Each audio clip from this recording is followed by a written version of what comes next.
So last Sunday, I will continue my unfinished business, which stands in the theme, important points on the sufficiency of Christ's death. Important points on the deficiency on Christ's death. So I presented 3 points already. The number 1, can you tell me? His death resulted to a total cleansing. Yeah, his death resulted to total cleansing.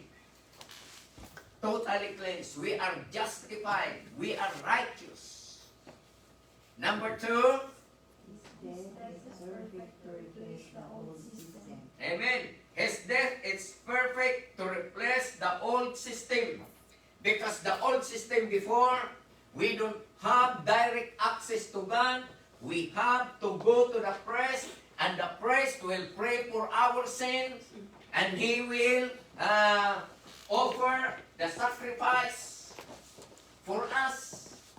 But now, through the death of Christ, we have a perfect way of salvation, that we have the direct access through our Lord Jesus Christ. Number 3, Death is sufficient to sanctify the living. yeah, he has the sufficient. His death is sufficient to sanctify the believing ones. That you and I, we have that gift of faith. And through that gift of faith, you become sanctified. I am sanctified through the gift of faith. And number 4, write it down. His death is sufficient to remove and forgive sin. And we tackled a while ago during our Sunday school that when we confess our sin, He is just and forgive all our shortcomings. And that is the reason why we have a Bible study, Bible school, in order to know our rights and privileges being as children of God. In verse 11 to 13 it says here, now every priest stands day after day, ministering, offering time after time, the same sacrifices. That was the old system. That the priest will stand there, offer the sacrifices for the forgiveness of your sin, my sin. But in verse 12 it says, but this man after offering one sacrifice for sins forever. So that man is referring to Jesus, that He offered His body, His life, in order to avail that sufficient sacrifice to remove and forgive our sins. That is in 1 John 1:9. If we confess our sins, He is just and faithful to forgive us. So we have the death of Christ is sufficient enough to forgive our shortcomings. But this man, after offering one sacrifice for sins forever, you see, the word forever sat down at the right hand of God. When we say forever, at this moment of time when you realize to receive Christ as your Savior, the offering is forever. And if that offering is forever, your salvation stands forever too. Meaning, it will not be forfeited. It will not be forfeited. Why? That is stated in John chapter 3, verse 16, when it says, He that believeth on him shall not perish, but have everlasting life. Because of that one sacrifice, our Lord Jesus Christ. So, bear it in mind that your salvation is not a temporary. Your salvation is eternal. Amen? Hallelujah. Your salvation is eternal. Kung mayroon pang naniniwala doon sa old belief na ang salvation daw ay nawawala, ngunit naniniwala naman sila na ang salvation ay once, ngunit naniniwala sila na maputol o mawala yung salvation. They can lose their salvation. After losing their salvation, when you ask forgiveness, and then you will be saved again. So kinukontra yung doktrina ng salvation ay once. Dahil every time na magkasala ka, hingi ka ng kapatawaran, ikaw ay maliligtas muli. Kung 10 beses ka na nagkasala at nawala yung salvation mo, ibig sabihin 10 beses ka na naligtas. That it contradicts what is written in the Word of God. Salvation is once, and salvation is eternal according to what is written. Number 5, His death is sufficient for the perfection of the saints. His death is sufficient for the perfection of the saints. That is in verse 14. It says here in NIV, verse 14, because by one sacrifice, He has made perfect forever those who are being made holy. Amen. So here in CSB, He is, in verse 14, for by one offering, you see, He has perfected, mark the word, perfected. And that perfected is forever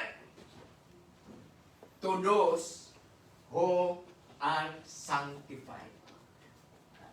To those who are sanctified. Kaya when we say forever, walang katapusan yan. Forever, ever, and ever. And that is the promise of Jesus. That no one can snatch you out of His hands. Why? Because you are saved, you are sanctified, you are called, and you are chosen to eternal life. Amen? Amen. So His death is sufficient for the perfection of the saints. Kaya nga doon sa 1 Corinthians chapter 2 verse 10 kanina, God gave the Holy Spirit, send the Holy Spirit in order to dwell in us. And when He is in us, He will teach us. He will give us understanding in all aspects of spiritual life that you and I, we understand all, amen, the secret things of God. Amen. The Holy Spirit will guide us. And that is the zeal to every one of us. Iso na igdan kita nakasilyo, na ita Espiritu Santo, pinakasilyo, iso na ita guaranteed deposit of God. Once you receive Christ as your Savior, the Holy Spirit is in you, guiding you into truth. In order for all of us can survive the scheme of the devil in this world. Knowing that the devil is like a roaring lion. Yung kahinaan natin, normal lang yan. Sabi nga ni Pastor sa ating Sunday School, itong katawang lupa na ito ay talagang mahinang-mahina.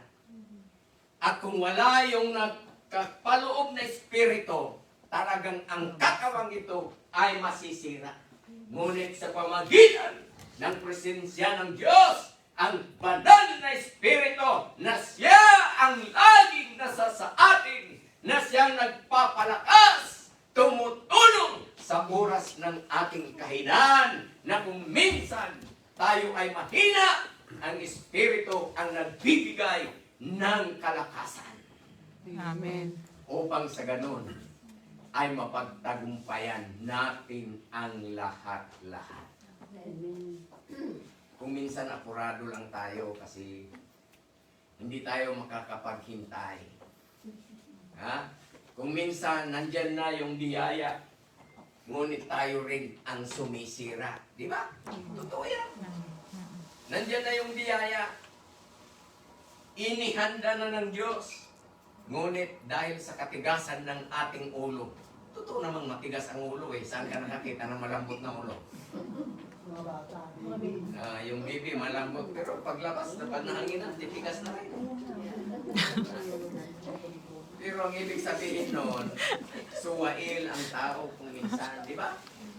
Ngunit kung Pag nasa nahanginan. puso na natin ang Diyos, at kung tayo ay makatotohanan, yung mga bagay-bagay na pagpapanggap na sa ating sarili, na kung minsan tayo nagpapanggap na magaling, tayo nagpapanggap na alam natin lahat-lahat ng bagay, tayo nagpapanggap na tayo ay maraming pira, tayo nagpapanggap na alam natin yung mga sitwasyon, ngunit sa kabuuan pala ay wala tayong alam. Tama. We need to acknowledge na kung wala ang Diyos sa atin, wala tayong magagawa. Amen. Ngunit ang Diyos na tumawag sa atin ay napakabuti. Hindi niya tayo pababayaan. Yan ay aking ng karanasan sa buhay. Karanasan ko na yan. Yung bagay na parang wala silang makikita maganda sa'yo. Ngunit, kung ang Diyos ay nasa atin, sino pa ang kukontra sa atin? Wala. Bakit? Diyos na ang siyang lumalaban para sa atin. Ngunit mga minamahal, kailangan din natin i-accept yung bagay na dapat natin i-accept. Ibig sabihin, lahat tayo ay mayroong kahinaan. Mayroon tayong kahinaan. At ang kahinaan na yan ay may kaakibat na consequences. At ang consequences na yan, yun, kung minsan yun yung hindrance na hindi mapapasa atin yung mga biyaya na ipinangako ng Diyos sa atin. Kaya we need to be wise through the help of the Holy Spirit. And the last one, it says like this. His death is sufficient in fulfilling God's promises and faithfulness. His death is sufficient in fulfilling God's promises and faithfulness. Yan po ay nasa talata 15 hanggang 18. At ang sabi diyan, The Holy Spirit also testifies. the Holy Spirit testifies also to us about this. For after He had said, tingnan natin past tense, He had said, when we read like that, He is referring something in the Old Testament. Sinasabi ko na sa inyo yan. The law of parallelism, understanding the Word of God through parallelism. He said, this is the covenant that I will make with them after those days. Meaning, He's referring from the past. Says the Lord, I will put my laws in their hearts. So that is the covenant of God in this passage of the Bible. His death has a sufficient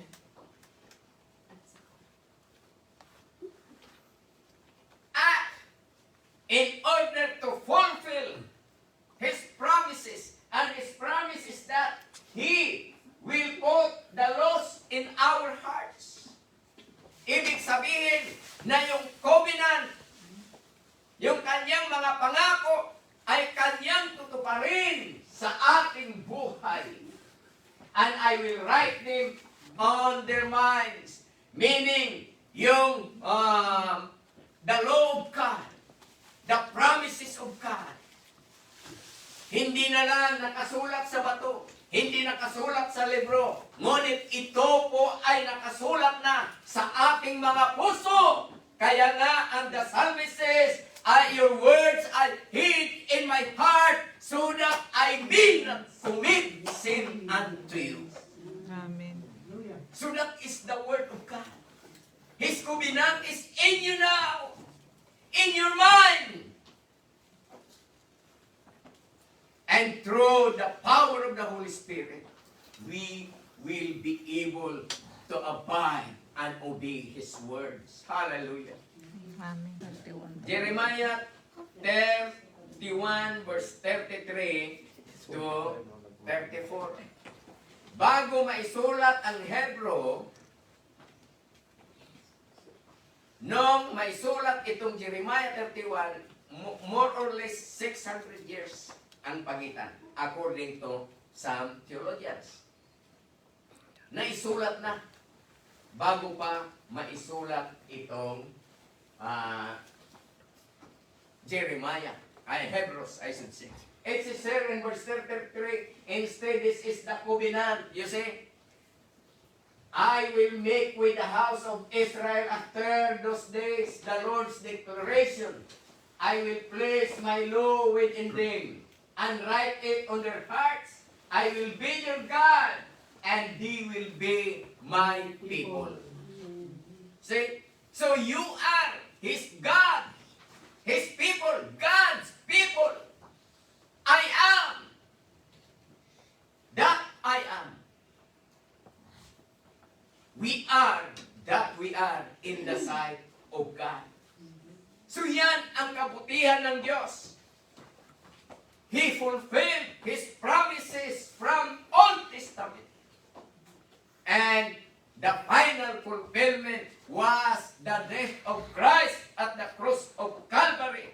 So His death is sufficient in fulfilling God's promises and faithfulness to His people.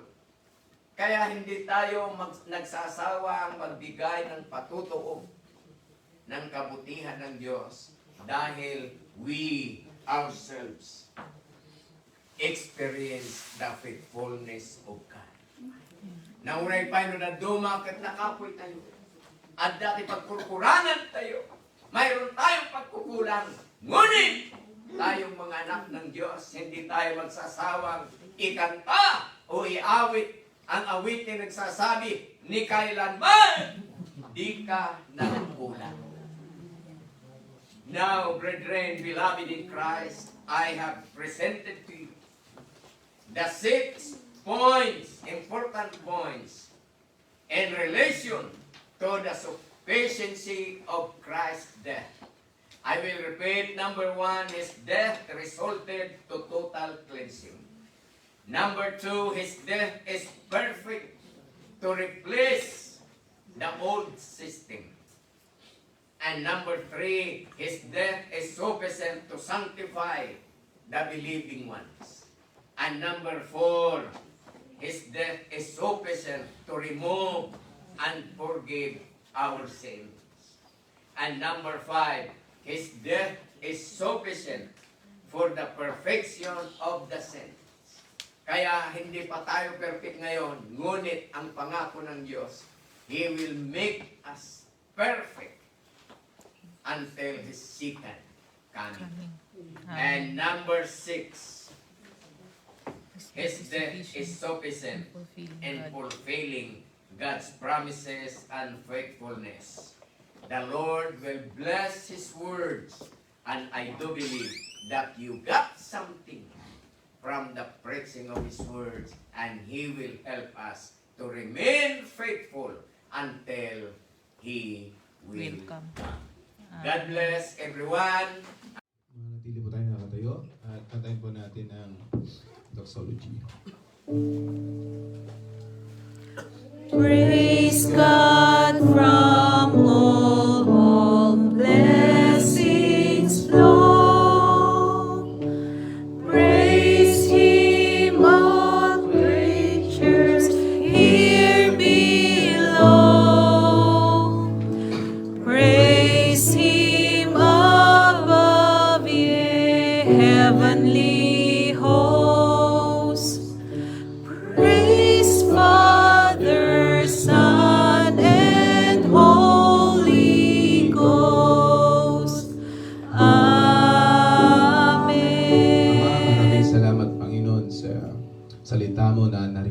namin sa oras na ito.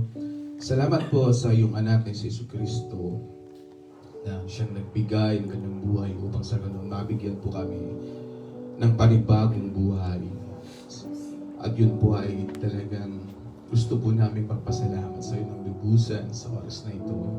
Dahil na kaya mong ibigay yung kaisa-isa mong anak upang sa ganun kami po ay maligtas. Even to you, Jesus, we thank you for carrying the cross until the Mount of Calvary. Sa mga sugat, pahirap, kaya Panginoon Jesus. Naramdaman mo, nais po namin magpasalamat. Even to you, Holy Spirit, sa mga panahon na kami po'y nanlulumo, sa mga panahon, Panginoon, na kami po'y dumaranas ng mga problema sa buhay, nandyan ka, Holy Spirit, upang sa mga i-comfort kami at palakasin kami. And also, sa mga panahon na kami po'y nangihina sa aming mga spiritual na pamumuhay, nandyan ka, Holy Spirit, para sa ganon, paramdam mo na yung mga ginagawa namin na hindi na po kanais-nais.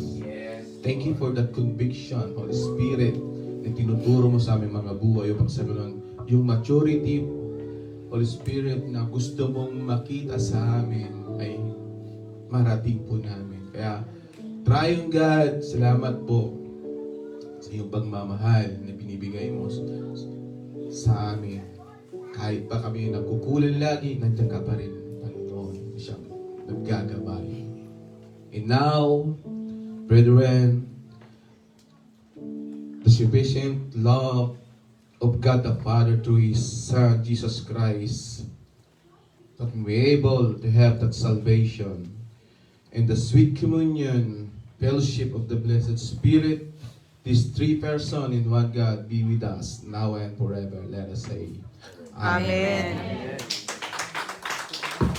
Okay, tayo po yung mga po sandali. One, one, one.